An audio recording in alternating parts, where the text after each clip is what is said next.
ఓం మహాగణాధిపతయే నమః. ఓం గురుభ్యో నమః. ఓం శ్రీమాత్రే నమః. పరమేశ్వర స్వరూపమైనటువంటి జ్యోతిష, వాస్తు మరియు ఇతర అనేకమైనటువంటి శాస్త్రములను మనకు అందించినటువంటి మహర్షులకి నమస్కారం. హయగ్రీవ హయగ్రీవ హయగ్రీవేతి యో వదేత్ తస్య నిస్సరతే వాణీ జన్మకన్యా ప్రవాహవత్. అరుణాం కరుణాతరంగితాక్షీం ధృతపాశాంకుశపుష్పబాణచాపాం అనిమాది విరావృతాం మయూకైః అహమిత్యేవ విభావయే భవానీం. శ్రీమాత్రే నమః. ప్రేక్షకులకి ఆ లలితాంబిక అమ్మవారి యొక్క అనుగ్రహం పరిపూర్ణంగా కలగాలని మనస్ఫూర్తి కోరుకుంటూ మనం ఈరోజు చెప్పుకోబోయే టాపిక్ ఏమిటంటే, చాలామంది వ్యాపారాలు చేస్తూ ఉంటారు. కొంతమందికి అద్భుతంగా కలిసి వస్తే మరి కొంతమంది నష్టపోతూ ఉంటారు. అదేవిధంగా ఆ వ్యాపారాల్లో కూడా కొంతమంది పార్ట్నర్షిప్స్లో చేస్తుంటారు.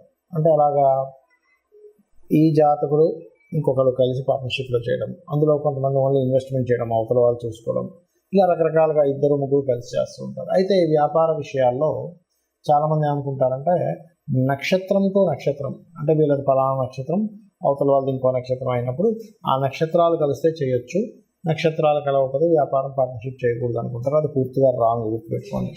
అసలు అది ఎలా చూడాలి?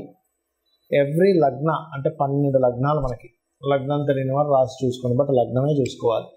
ప్రతి లగ్నానికి అసలు వ్యాపారం అభివృద్ధి అవ్వడానికి ఏం చేయాలి, ఒకవేళ పార్ట్నర్షిప్స్ చేస్తున్నాము కానీ పాడైపోయింది అన్నప్పుడు దానికి రెమెడీ ఏం చేసుకోవాలి, అసలు పార్ట్నర్షిప్ చేయడానికి మీ లగ్నరీత్యా సప్తమ స్థానాధిపతి ఎవరు చూడాలి, అదేవిధంగా మీరు ఏదైనా ఒక వ్యాపారం చేసుకోవాలంటే అసలు మీ జాతకంలో ఏం చూసుకోవాలనేటువంటి విషయాలు మనం ఇప్పుడు తెలుసుకుందాం. ముందుగా మేషలగ్నం తీసుకోండి. మేషలగ్నానికి ఎప్పుడైనా గుర్తుపెట్టుకోండి, వ్యాపారం సాగాలి అంటే 3వ అధిపతి, 7వ అధిపతి, 11వ అధిపతి ఈజ్ మోస్ట్ ఇంపార్టెంట్. 3 ఎందుకు? 3 అంటే ఇచ్చిపుచ్చుకోవడాలు. వ్యాపారం అనేది ఎలా ఉంటుందంటే రొటేషన్, సర్క్యులేషన్ చేస్తూ ఉండాలి. సర్వసాధారణంగా మేషం వారికి 3వ అధిపతి బుధుడు అవుతాడు. అంటే మీ బుధుడు కనుక పాడైతే మీ జన్మజాతకంలో మేషలగ్నంలో జన్మించి, పాడవడం అంటే ఏంటి? పాపగ్రహాలతో ఉండడమో, పాపకత్తిలో ఉండడమో, నీచంలో ఉండడమో, దానికి సరైన పోర్ట్ఫోలియోస్ రావడమో బుధుడికి వచ్చిందనుకోండి, మీరు వ్యాపారం ప్రారంభిద్దాం అనుకుంటుంటారు కానీ ప్రారంభంలోనే అది ఆగిపోతూ ఉంటుంది. సరే, 3వ అధిపతి కొంత బాగున్నాడు. సప్తమాధిపతి, 7th హౌస్ దేనికి తీసుకుంటాం సప్తమాధిపతిని అంటే, సప్తమాధిపతి మీకు శుక్రుడు. ఇక్కడ పార్ట్నర్షిప్ అనేది ఉంటుంది. Life partner or business partner మేషలగ్నం వారికి శుక్రుడిని చూసి డిసైడ్ చేయాలి. అంటే శుక్రుడు మీకు బాగున్నాడు, అప్పుడు పార్ట్నర్షిప్స్లోకి వెళ్ళొచ్చు. శుక్రుడు పాడైపోయాడు, పార్ట్నర్షిప్స్ పనికిరావు, సింగిల్గానే చేసుకోవాలి. అయితే దీనికంటే ముందు అసలు మీకు ఏ వ్యాపారం పనికి వస్తుందనేది చూడాలి. ఎందుకంటే 3వ అధిపతి ప్రారంభించడానికి, 7వ అధిపతి పార్ట్నర్షిప్, సమాజము అనుకున్నట్లయితే 11వ అధిపతి మీ యొక్క వ్యాపార లాభం ఎంతవరకు వస్తుంది. మీ మేషలగ్నానికి 11వ అధిపతి ఎవరు అంటే వెరీ క్లియర్లీ శని భగవానుడు అవుతాడు. ఆ శని భగవానుడు బాగుంటే మీరు ప్రారంభించిన పార్ట్నర్షిప్ చేసిన ఆఖరికి వస్తే లాభాలు రావాలి. కొంతమందికి ఎలా ఉంటుంది, ప్రారంభిస్తారు, చక్కగా డబ్బులు ఉంటాయి, తండ్రి ఇవ్వడమో లేకపోతే వీళ్ళు సొంతంగా లోన్ పెట్టుకోవడమో డబ్బులు తెచ్చుకుంటారు, ప్రారంభిస్తారు, సమాజంలోకి మార్కెట్లోకి వెళ్తుంది కూడా, కానీ లాభం దగ్గరికి వచ్చేసరికి ఆగిపోతుంది. బికాజ్ ఆఫ్ మీ యొక్క శాటర్న్ బలంగా లేడు. మరి అప్పుడు ఏం చేయాలి? ప్రారంభించలేకపోతున్నాము. బుధగ్రహానికి సంబంధించింది, బుధుడు ఏ గ్రహానికి సంబంధించిన ద్వారా ఇబ్బంది అయ్యాడో వాళ్ళకి చేసుకోవాలంటే ముఖ్యంగా కేతు కుజులతో పాడవుతాడు బుధుడు ఎప్పుడు కూడా. సో కేతు కుజ గ్రహాల దగ్గర దీపారాధన చేయాలి మేషలగ్నం వారు. అసలు ప్రారంభించడమే అవ్వట్లేదంటే పార్ట్నర్షిప్స్లో ఇబ్బంది వస్తున్నాయి, ఆల్రెడీ పార్ట్నర్షిప్ చేస్తున్నామండి అన్నప్పుడు సప్తమాధిపతి శుక్రుడు ఏ గ్రహాల ద్వారా పాడయ్యాడో చూసుకోండి. అదేవిధంగా శని కూడా మీకు యాక్టివ్ అవ్వాలంటే కుజకేతు గ్రహాల దగ్గర దీపారాధన, శని భగవాన్ దగ్గర దీపారాధన చేస్తే బాగుంటుంది. ఇంతవరకు ఈ పార్ట్నర్షిప్ సంబంధించింది. అయితే మరి మీకు ఏ దాని ద్వారా ధనయోగం ఉంది అసలు వ్యాపారాల్లో అన్నప్పుడు మీ ధనాధిపతి ఎక్కడున్నాడో చెక్ చేసుకోవాలి. మీకు ధనాధిపతి ఎవరు? శుక్రుడు మేషం వారికి. అంటే మీ శుక్రుడు ఏ రాశుల్లో ఉన్నాడు?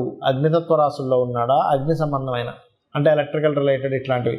మీ శుక్రుడు వెళ్ళి జలతత్వ రాశుల్లో ఉన్నాడా? Beauty related or water related, food related, ఇట్లా రకరకాలు ఉంటాయి. సో మీ యొక్క శుక్రుడు ఎక్కడున్నాడు, ఎంత బలంగా ఉన్నాడు, ఎంత బలహీనంగా ఉన్నాడు, దాన్ని మనం ఎలా స్ట్రెంథనింగ్ చేసుకోవాలనే పర్టికులర్ అంశాన్ని మీరు తెలుసుకోవాలి. సరే, మీరు ఒక వ్యాపారం చేస్తున్నారు, ఆల్రెడీ తండ్రి వ్యాపారం ఏదో వచ్చింది, మీరు చేస్తూ ఉన్నారు. కొంతమంది తల్లిదండ్రుల వ్యాపారాలను వాళ్ళు కంటిన్యూ చేస్తారు, అది బాగుంది, ఫైన్. బాగోలేదు, అప్పుడు మీకు ఏ దశ నడుస్తుంది, మీ ధనాధిపతి ఎవరు, మీకు ధనం ఏ రూపంలో వస్తుంది, ఇక్కడ ఫస్ట్ ఆఫ్ ఆల్ ఏంటంటే ధనం ఫలానా రూపంలో వస్తుంది అనేటువంటిది ఒక లెక్క ఉంటుంది. ఆ లెక్క పరంగా చూసుకున్నట్లయితే ఆటోమేటిక్గా మీకు వ్యాపారం కలిసి వస్తుంది. కొన్నిసార్లు కొంత లెక్క ఉంటుంది, ఆ లెక్కలు కూడా వేసుకోవాలి. దానికి నేను మీకు ఎండింగ్లో చెప్తాను. బట్ నేను మీకు చెప్పేది ఒకటే, మీరు వ్యాపారంలో బాగా కలిసి రావాలంటే మేషం వారు నిత్యము ఓం నమో నారాయణాయ, ఓం సంపత్కరీ సమారూఢ సింధుర వ్రత సేవితాయ నమః అండ్ ఓం మహాగణాధిపతయ నమః, ఈ 3 చేస్తూ ఉండండి. ఖచ్చితంగా మీకు కలిసి రావడం జరుగుతుంది. అసలు ఒక వ్యాపారం కలిసి రావాలి అంటే స్టెప్ బై స్టెప్ నేను మీకు కొన్ని విషయాలు చెప్తాను. అంటే నేను చూసిన అనేక వందల వేల జాతకాలు, అనేక మందితో మాట్లాడి అనేక వ్యాపార సంబంధించిన అనుభవాలతో చెప్తున్నటువంటి అంశం గుర్తుపెట్టుకోండి. పాయింట్ నెంబర్ 1, మీకు ఇంట్రెస్ట్ ఉన్న వ్యాపారం చేయాలని రూల్ లేదు. మీకు అనుభవం ఉన్న వ్యాపారం చేయాలి. ఎప్పుడైనా గుర్తుపెట్టుకోండి, ఇంట్రెస్ట్ వేరు, అనుభవం వేరు. ఇంట్రెస్ట్ ఉందండి, ఫైన్, దానిలో కూడా రాణించవచ్చు. కాబట్టి దానికి ఎంత కష్టపడాలనేది ఒక క్యాలిక్యులేషన్ చేయాలి. ఇక్కడ ఒక వ్యాపారం మనం ప్రారంభించేటప్పుడు ఆల్రెడీ డిమాండ్ ఉన్న వ్యాపారం మనం చేస్తున్నామా, డిమాండ్ని క్రియేట్ చేస్తున్నామా అంటే చిన్న ఎగ్జాంపుల్ చెప్తా. డిమాండ్ ఉన్న వ్యాపారం అంటే ఏమిటి? ఇప్పుడు స్కూల్స్ స్టార్ట్ అవుతాయి, నెక్స్ట్ స్కూల్ బ్యాగ్స్ అమ్మడం ఇస్ డిమాండ్ ఉన్న వ్యాపారం. మనకు మొన్న కోవిడ్ వచ్చింది, ఆ టైంలో మాస్కులు బాగా అమ్ముడుపోయాయి. బాగా వర్షం పడుతున్నప్పుడు మిరపకాయ బజ్జీలు ఎవరైనా కొనుక్కుంటారు. బాగా ఎండగా ఉన్నప్పుడు ఈ జ్యూస్ సెంటర్స్ కానీ చెరుకు రసం బండ్లు కానీ ఇవన్నీ ఆటోమేటిక్గా అమ్ముడుపోతాయి. దాని గురించి మీరు పెద్దగా పబ్లిసిటీ చేయక్కర్లేదు. మనిషికి అవసరం, అవసరం బట్టి కొనేసుకుంటాడు, అర్జెంట్. ఇప్పుడు బాగా సొసైటీలో ఆ మధ్య ఒకసారి చూడండి, కోవిడ్ వచ్చినప్పుడు వ్యాక్సిన్స్ సంబంధించినవి, సమ్ ట్యాబ్లెట్స్ సంబంధించినవి అవి బ్లాక్లో కూడా అమ్మారు. అంటే ఏమిటి? డిమాండ్ ఉన్న వ్యాపారం చేసేటప్పుడు డిమాండ్ ఏది ఉందో దాన్ని తెలుసుకుని వ్యాపారం చేయడం ఒకటి. రెండవది డిమాండ్ని క్రియేట్ చేసి చేయడం. అంటే ఒక వ్యక్తి ఒక వస్తువును ఒక రకంగా అమ్ముతున్నప్పుడు దాన్ని ఇంకా బాగా తయారు చేసి వేరే వాళ్ళకంటే నాది బాగుందని చూపించుకొని మార్కెట్లోకి వెళ్ళి అమ్మడం. ఈ రెండిట్లో మీరు దేన్ని బాగా చేయగలరు అనేది ఒకసారి ఆలోచించగలగాలి. ఇది పాయింట్ నెంబర్ 1. రెండవది, మీకు ధనం ఇచ్చేటువంటి కారకుడు నిజంగానే మీ జన్మజాతకంలో వ్యాపార యోగాలు ఉన్నాయా లేవా అనేది ఫస్ట్ చెక్ చేసుకోండి. అంటే వ్యాపార యోగం ఉంటేనే వ్యాపారంలో దిగాలి, వ్యాపార యోగం లేకపోతే వ్యాపారాల్లో దిగడం వల్ల నష్టపోవడం తప్పితే ఏమీ ఉండదు అక్కడ. దీన్ని ఎలా చూస్తారు అంటే బుధగ్రహం ఎలా ఉంది ఈజ్ మోస్ట్ ఇంపార్టెంట్. లాభాధిపతి ఎలా ఉన్నాడు, ధనాధిపతి ఎలా ఉన్నాడు. నిజంగానే బుధుడు రాసులకి లేదా ఈ యొక్క వ్యాపార కారకుడితో సంబంధం ఉందా, స్వేచ్ఛాయోగం ఉందా, అంటే శనికేతువులు ఎలా ఉన్నారు, శని రాహువులు ఎలా ఉన్నారు ఈజ్ మోస్ట్ ఇంపార్టెంట్. ఇక్కడ ఏదైనా ఒక వ్యాపారం సరే మీకు కలిసి వస్తున్న వ్యాపారం తెలిసింది, అందులో ఏంటి, అది సర్వీస్ ఓరియంటెడా ప్రోడక్ట్ ఓరియంటెడా తెలుసుకోవాలి. సర్వీస్ ఓరియంటెడ్ అయితే సర్వీసెస్ చేయడమే. అంటే లైక్ ఏదైనా ఇప్పుడు స్కూల్స్ ఉన్నాయి, సర్వీసెస్, అది ప్రోడక్ట్ కాదు. రియల్ ఎస్టేట్ సర్వీసెస్ అంటే మీరు మధ్యలో ఉండి మధ్యవర్తిగా ఎవరికైనా అమ్మిస్తున్నారు, కొనిపిస్తున్నారు, దట్ ఈజ్ సర్వీస్. అట్లా సర్వీసెస్ చేసేవి. డాక్టర్ ఉన్నాడు, సర్వీస్. ఆస్ట్రాలజర్ సర్వీస్, వాస్తు కన్సల్టెంట్ సర్వీస్, లేదా ఒక జాబ్స్ పెట్టించే కన్సల్టెన్సీ పెట్టుకుంటారు, అదొక సర్వీస్ అనమాట. అదేవిధంగా ఏదైనా ఒక రెంటల్స్కి ఇస్తున్నాము. ఇప్పుడు షామ్య మనకి ఇవి ఉంటాయి, ఏది ఒక వంట సామాన్లు కానీ లేకపోతే పెళ్లి సామాన్లు కానీ రెంట్లకి ఇస్తుంటారు. నువ్వు ఎనీథింగ్ నువ్వు ఒక రెంట్కి ఇచ్చి మళ్ళీ ఆ రెంట్ మీద తీసుకునేది కూడా సర్వీసెస్ కిందకే వస్తాయి. అంటే నువ్వు అక్కడేమీ ప్రత్యేకంగా నువ్వేమీ అమ్మట్లేదు, నువ్వు ఒక సర్వీస్ చేస్తున్నావు. నీకు సర్వీస్ ఉందా, బిజినెస్, లేకపోతే ప్రోడక్ట్ ఉందా ఈజ్ మోస్ట్ ఇంపార్టెంట్. ఇవన్నీ ఒక ఎత్తు అయితే ఏ బిజినెస్ అయినా సరే దానికంటూ ఒక లెక్క ఉంటుంది. చాలామంది తెలియని విషయం ఏంటంటే బిజినెస్ పెడతారు, 1 నెల రోజులు చూస్తారు, 2 నెలలు చూస్తారు, అమ్మ మన వల్ల కాదు ఇది తీసేయాల్సిందే అని ఇమ్మీడియట్లీ తీసేస్తారు. ఒక మొక్క మనం నాటినప్పుడు, ఒక విత్తనం వేసినప్పుడు ఆ విత్తనం చిగురించి పైకి రావడానికి దానికి ఒక టైం పడుతుంది. అది మొక్క అవ్వడానికి కొంత టైం పడుతుంది. దాని రక్షణను ఇవ్వాలి, దానికి ప్రొటెక్ట్ చేయాలి. ఆ మొక్కని ఏ మేకలో అవి ఇవి తినేయకుండా అది కొంచెం పెరగడానికి ఎరువులు వేయాలి. దానికి ఒక కొలమానం ఉంటుంది, 2-3 సంవత్సరాలు, 4 సంవత్సరాలు, 5 సంవత్సరాలు మనకు పండు వస్తుంది. ఆ క్యాలిక్యులేషన్ రిస్క్ తెలిసిన వాళ్ళు దాన్ని యాజ్ ఇట్ ఈజ్గా ఒక రైతుకి తెలుసు. అదే మనకు చిన్నపిల్లలు అనుకోండి, రోజు ఆ విత్తనం వేసిన దగ్గర తీసి ఇంకా మొక్క రావలేదు ఏంటని చూస్తూ ఉంటే అది మొక్కే రాదు. సో ఈ క్యాలిక్యులేషన్ ఫస్ట్ ఆఫ్ ఆల్ మీరు తెలుసుకోగలగాలి. ఇంకోటి, అనుభవం ఉన్న బిజినెస్లు ఎందుకు అన్నానంటే, అనుభవం ఏం చేస్తుందంటే, ఇప్పుడు చూడండి ఒక చిన్న ఎగ్జాంపుల్ చెప్తాను మీకు నేను. ఒక బిజినెస్ ఉంది. ఏమిటి ఆ బిజినెస్ అంటే,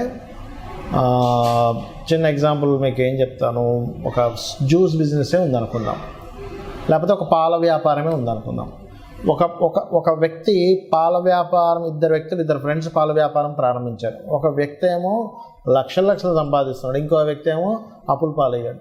అదేంటారు, నువ్వు ఒక 50 గేదెలు తీసుకొచ్చావు, నేను 50 గేదెలు తీసుకొచ్చాను, బట్ మన ఇద్దరం ఎందుకు సక్సెస్ అయ్యాం ఫెయిల్ అయ్యాం తీసుకుంటే, ఇతనికి అనుభవం ఉంది. ఎలాంటి అనుభవం ఉంది? సక్సెస్ అయిన వ్యక్తికి ఒక గేదెని చూసినప్పుడు, ఒక ఆవుని చూసినప్పుడు ఆ దాంట్లో సెన్సిటివ్ తెలిసిపోయేది, ఇది జబ్బులో పడబోతుంది అని. అదొకటి. రెండవది, ఇక్కడ ఇతను ఓన్లీ పాలతోనే వ్యాపారం చేశాడు, కానీ మిగతా వచ్చేటువంటి వాటితో కూడా ఈయన వ్యాపారం చేశాడు. ఏంటి? ఆవులు కూడా పెంచుకొని ఆవు యొక్క గోమూత్రం అమ్మడం, ఆ పిడకల్ని కూడా అమ్మడం, దాని ఎరువులు దానికి మార్చుకోవడానికి, వీటికి కూడా వ్యాపారం చేశాడు. అంటే ఏమిటి? ఒక వ్యాపారాన్ని ఎలా చేయాలి, ఆయనకు లాస్ వస్తుంది, నాకు లాభం వస్తుంది, వాట్ ఈస్ ద రీజన్? ఇట్లాగే చాలామంది బిజినెస్లో కూడా ఏం చేస్తారు, వాళ్ళకి అవసరం లేకపోయినా స్టాఫ్ని ఎక్కువ మంది పెట్టుకుంటారు. ఆ స్టాఫ్ ఎక్కువ మంది పెట్టుకుని వాళ్ళకి శాలరీస్, ఫస్ట్లో ఎంత స్టాఫ్ కావాలి, నేను ఎంత స్టాఫ్ని రిక్రూట్ చేసుకుంటున్నాను అనేటువంటి స్ట్రాటజీస్ తెలియకపోతే కూడా లాస్ వస్తుంది. హెవీ రెంటల్స్ పెడతారు.